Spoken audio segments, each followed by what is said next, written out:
placement?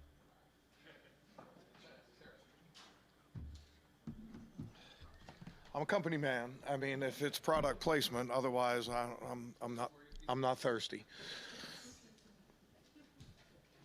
Okay. Two of the priorities for you this year was play better and more consistently on the road and do better in the red zone. So mission accomplished there? No, it's still a long way to go, Tone. You know, you don't want to read too much into one game or two games. We did see some positive signs that way, though, which is good. And our red zone defense had a lot to do with coming out with the win in that game. You know, gave up particularly one play that we shouldn't give up. But you know, some positive things. Getting the win is the most important. I had a kind of a philosophical question. You know, this week and over the first 2 weeks of the season, there's been a lot of talk about scoring being down, passing being down, especially with the increase in two high safety shows. You as a coordinator kind of usually stick to the single high, man-to-man principles. I was curious, like, over the years, has there been maybe pressure internally, externally to kind of shift away from that? And, you know, just because it seems like you're kind of part of the minority now in terms of the way that this is being played. I mean, I don't know. I mean, you do what fits your players and what's, you know, what you think is best to win a game. That's the only thing we care about. Been a lot of good single high teams. Seattle was one of the best defenses in the league for a long time and might have been more single high than we do.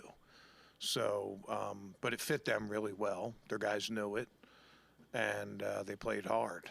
And I think that's, you know, that's probably the biggest thing. I'm not up on those conversations. I mean, there's plenty of ways to combat two high. There's plenty of ways to combat one high.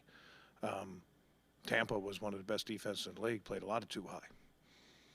You know, so it's just how you do it, what you do, and we like what we do. We think it fits our players and allows them to play fast, and that's things we're more worried about than what league trends are, or what anybody else would have to say about it. Alex Wright, how have you seen him develop since you've been here, and did you feel like there's a turning point last year? I think right at the end you started really piling up the sacks. Yeah, I mean, he's been really productive over the last part of last year and then starting this year, and he's being rewarded with more opportunities. You know, that's a big thing. But, you know, I think, you know, he started last year injured, had a little hard time, you know, sort of getting his footing and going. But, you know, he's played good, consistent, and physical football for us. I think that's been probably the biggest thing. He brings a physical element to us, not just pass game, but also the run game. He had one bad snap in this last game, let a run get outside of him, but also made possibly the game-winning play. You know, so he's still a young player. He's still working on consistency, but you play well, you produce, you get opportunities to do more. What challenges does Malik Neighbors and his connection with Daniel Jones present your defense? Yeah, I mean, he's the second most targeted receiver in the NFL right now. Yeah, it's 2 games, so small sample size. But, you know, I don't know if anybody else sees the comparison, but he reminds me a lot of Odell Beckham, just in the way he moves and his run after the catch ability and things like that. They target him a lot when they're looking for big plays, and also they target him on some short passes that he's been, you know, been able to break tackles and things like that. They have an explosive offense when it comes to big plays. Slayton is fast. Wandell is he's a small guy, but he doesn't play small. He does all the dirty work. He'll block. He'll make catches in traffic. You know, and then Neighbors shows good promise as a rookie. So, you know, just like every week, our matchups are really important to us, and you know, we're gonna have to play well on the outside to be able to go. And generally, how well we play outside has a long way to go with how well we play in the game. Small sample size there. When do samples sort of become indicative? Like, how long into a season can you start to identify trends? Well, you mean trends with your own guys, or you talk about trends throughout the league? League Neighbors leads the NFL in targets through 2 weeks. Small sample size. I mean, how long until that becomes a I don't know.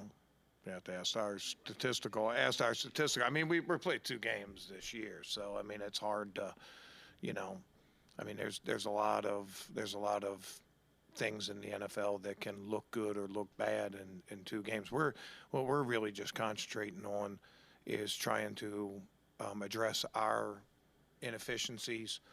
We're trying to find out what our formula is and, you know, what our best combinations of players are. You know, I mentioned, you know, Alex, and, you know, it just goes for everybody. Produce, be on the field more, you know, and that kind of stuff. So, I don't know. I really don't know how to answer the question. Daniel Jones. Good. It's fine. Daniel Jones had ACL surgery in November, but is he any less reluctant to run? Oh, no. Have you watched the games? Dude, no, dude is, I mean, second play of the game, you know, against Washington, he's keeping it and he's not sliding. He's running like a running back. You know, you can see a lot of the similar runs that Coach Daboll had with Josh Allen. They're still in the game plan. You know, you know, when we faced Dak Prescott and Lawrence, both of those guys had legs and they both had running ability, but generally their offenses sort of limited their running opportunities to high leverage situations, you know, short yardage, low red zone, you know, things like that. But, you know, the Giants use Daniel Jones and all those. So our ability to play the quarterback designed runs and also the scrambles, you know, if there is an area of improvement from last week, we need to do a better job keeping the quarterback, you know, corralled, you know, and limiting those scramble yards. So both of those will go a long way into it. But, yeah, and you look at it, it's, you know, you just go with what you see on tape, and you don't see a guy that's struggling with a knee injury or it lacks confidence in his knee. You see a guy that has confidence and is using all the tools that he has. So we have to take measures to combat all of them. Talk to us about obviously grinding through whatever is going on with his foot, but knowing how you rotate with 8 or 9 deep on that line anyway, when you have somebody who's working through an injury, and I know those guys get a lot of them, does it help to at least like ease your mind that you can go that deep and have those rotations, and does it help kind of keep some tread on the tires, so to speak? Yeah, I mean, we have a couple things. We want to stay fresh within a game, and we also want to try to stay fresh throughout the season. That's just in general, you know, if guys are healthy, but we, you know, I mean, there's no secret. We're battling a lot of injuries up front. We've had a lot of guys miss a lot of time in training camp and preseason and things like that, and they're all battling, they're all working really hard to get out there and things like that. But, you know, like last week we were able to have Isaiah McGuire up, and he didn't play a lot, but he was effective when he played. Had some really good rushes for us, and, you know, you just got to get contributions, you know, all across the line, and other guys, you know, have to pick it up. You know, Miles is still Miles. He gets a one-on-one and he sack strip. You know, it's just getting him those one-on-ones and, you know, finding the other complementary rushers is, you know, sort of where we are right now, but he's battling. You go into this game and only be able to get 11 snaps or so out of Denzel Ward, and is this something that you go into week by week? Well, you know, that wasn't part of the plan. it was just after it might have been the second play of the game. He came out and didn't feel confident in his ability to tackle. And he was like, look, I'll help whatever I can. And it became third downs. So, you know, and not that you still don't have to tackle on third down, but you're not filling the run the way that those guys. And he was trying to battle through it.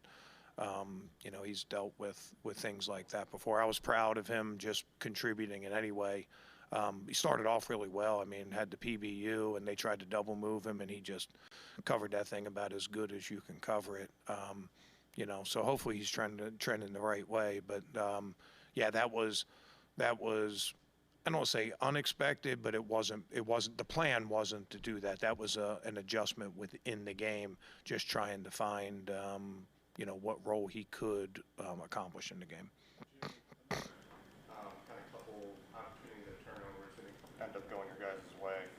what has been your message to kind of convolute that for your team? Yeah, you could probably just dial back 11 months and, same thing. You just gotta keep plugging away and turnovers will come. I would say this, like, this is just me, but,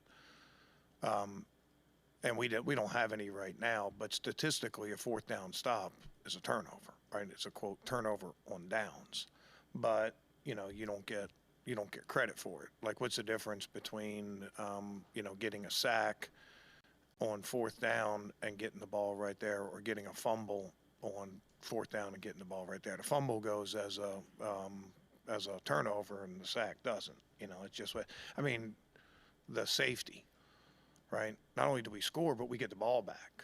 Is that a turnover? It fits a lot of the definitions. So, we'll let the statistics people deal with statistics. We concentrate on, like I said, ironing out our inefficiencies. We're still grinding. We're still trying to find our formula and what we're best at and those things. And, we've had a couple balls in our hands this last game, ball on the ground. They'll start turning up our way. Thought this week, just about the sort of downward trend of offenses in terms of scoring, quarterbacks putting up big numbers. I understand for this year specifically, to your point, small sample size, it's only 2 weeks, but do you think that as the game goes through evolutions, that defenses are at a point right now where they've kind of caught up to, a lot of this pass-heavy stuff that teams have been trying to do over the years, and that there's more of a maybe level playing field in that way now? I don't know. It just goes in waves. It's a constant battle. It's it changes weekly in there. People come up with wrinkles, and honestly, if you put some tape on from 10 years ago and put some tape on from this last weekend, you barely recognize a lot of the schemes that people are playing because people cycle through so much. So you're always in that, but when the season's over, then we can look at trends and those kind of things. And honestly, that's not even on our radar right now. Our radar is us and the New York Giants, and whatever else is happening across the league, everything else, that's for other people to worry about. Like, our job is to take care of ourselves and to get ready for the New York Giants, and they present enough problems for it without having to worry about 31 other teams. Limited last week. Cam Mitchell played way more than he probably normally would. What did you see out of him, and how have you seen him in his year plus here? Yeah, I mentioned Cam playing against. The last time we played Jacksonville, we played without Denzel, and MJ and Cam. Greg Newsome played really well in that game. Cam gives us that, I don't say security blanket, but he's almost like a relief pitcher. Comes in and gives us good innings, and another one of my baseball analogies. We're running out of time for that. Yeah, and he's tough. He does a lot of good things for us, and we've been happy with him in any role that he's been on the field for us defensively. Responsible for that safety. What does it mean to have Corey Bajork has set you guys up with that pin inside on that two, and how is the relationship between you guys as a defense and that special teams unit? How's that? Yeah, we owe him a car wash. It just puts so much more pressure on the offense being on the 2-yard line right there. And they just one little mistake, one little missed block, whatever, is catastrophic for an offense. And if the ball's on the 12 or the 20, there's not the same kind of pressure. So obviously our special teams had a lot to do with that. That was huge in the game. We're protecting 3-point lead at that point. Yeah, I think it was 3-point lead, and there's time to go down. All of a sudden, one play later, it's a 5-point lead, and we're getting the ball back. So obviously that was a game-changing play, not just from Alex, but from the punter also. Okay. A lot of trends this week. A lot of trends across the league.